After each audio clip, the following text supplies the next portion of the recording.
Hello everyone, we're here today with Sheri again, and I have the distinct pleasure of fulfilling a dream that has lasted 3 years.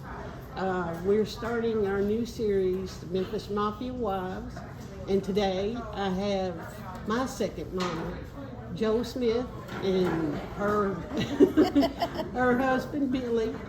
And we're going to talk to them today, and Jo's going to contribute her part of what it was like to be a Memphis Mafia wife, and so is Billy.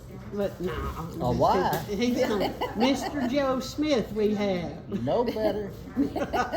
No, I'm just kidding you guys. All right, well, she knows better. Yeah. Well, And anyway. you didn't say stinking No. there at the beginning. Stinking? Yeah, instead of the stink for Oh, instead of the stinking esteemed, that's it. Oh, okay. Yeah, the stinky. Well, I got my feelings hurt right off. I thought, well, you know. Well, you know better. I wouldn't want to make you cry. It would make me cry. So, but anyway, so we're going to tell some stories. We're going to let Jo start off with kind of the early years. I know she's talked about it before on their channel, the Elvis Fans Matter. And so if you will, Jo, I'm going to get you to start, like, when you were a child, what impressions did you have of Elvis? Did you know of Elvis over and above? Actually, when I was a child, I was like out playing cowboys and Indians. I didn't. It took my older sister, who was crazy about Elvis, but when I met Billy and started to date Billy in high school, he had asked me to go up there with him, and I really didn't want to go because I wasn't into stuff like that, and little did I know that would be my whole life. You after started singing, I'm into something. I'm into That's all I something heard. good.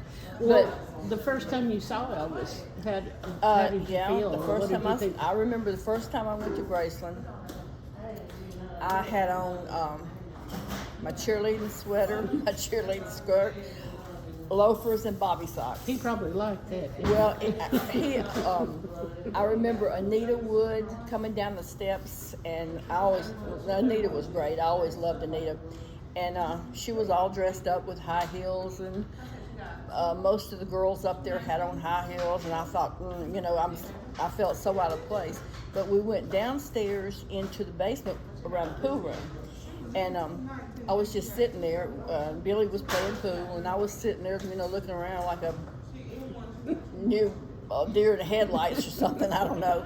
And I felt just a uneasy feeling, and Elvis had walked into the room, and I mean, you get that.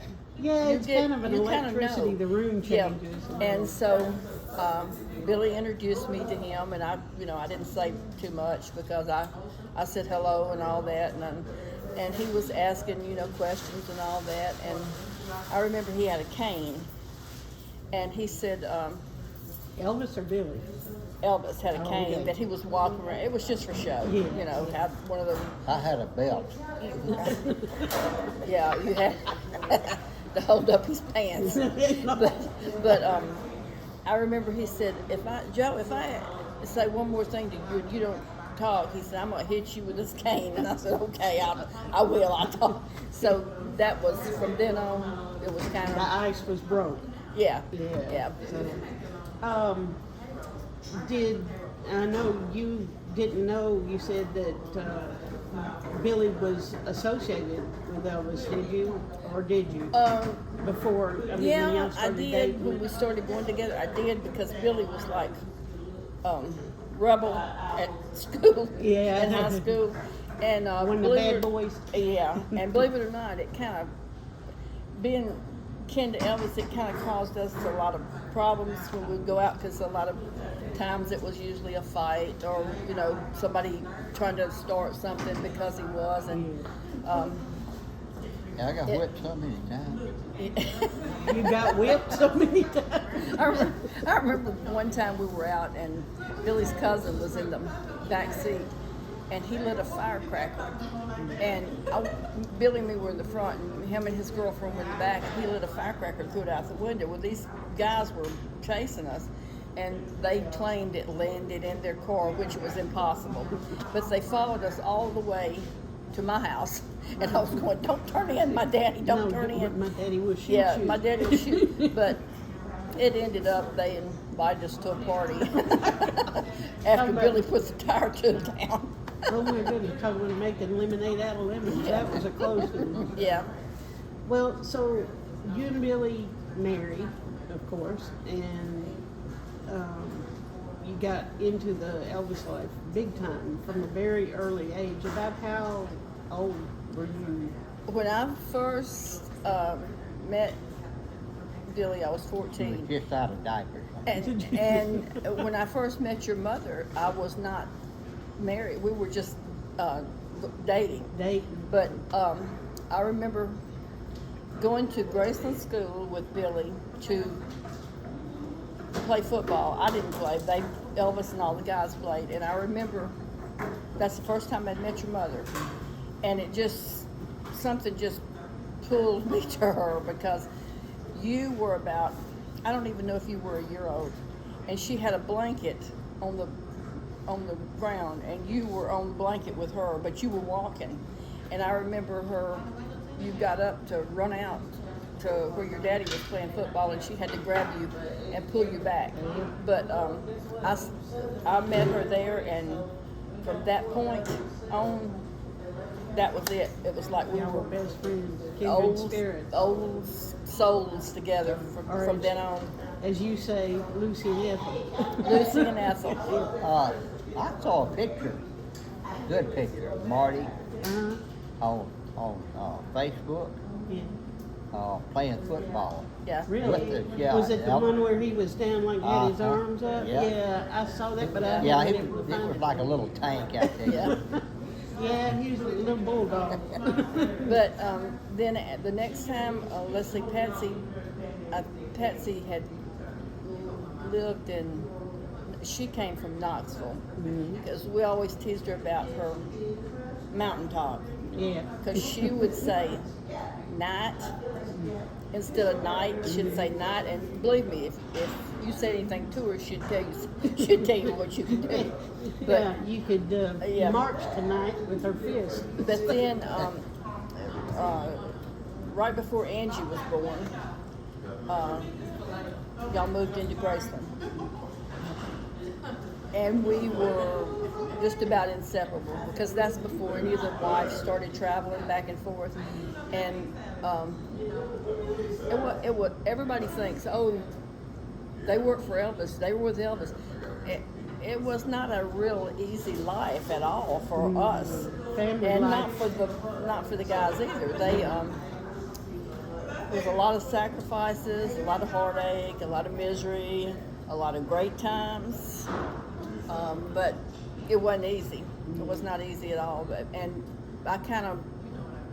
Patsy and I kind of clung to each other because we both had kids, and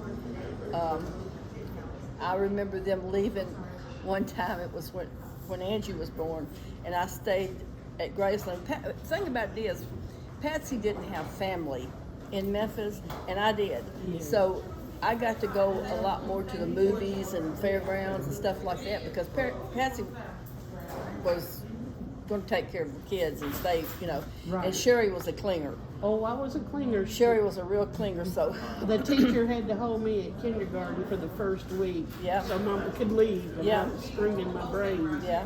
And I'm still like that. If she's still here, I'd be up under her elbow somewhere.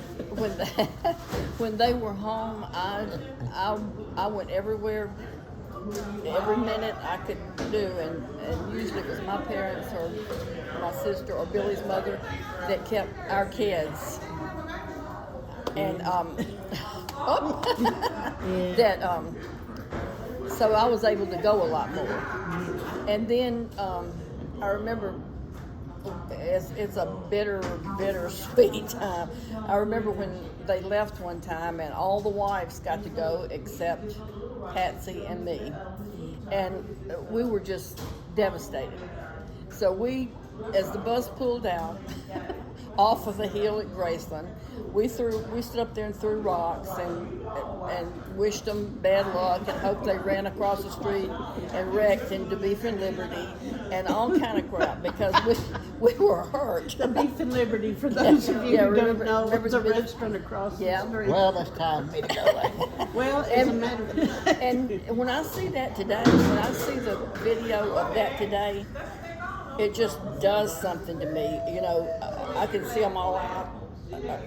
That's the one trip we weren't on, and I can see them all out having fun, and I just want to kill them. well, hold that thought. I think what we're going to do is continue this out on the patio. Okay. And we'll have a lot more to talk about. Okay. So stand by.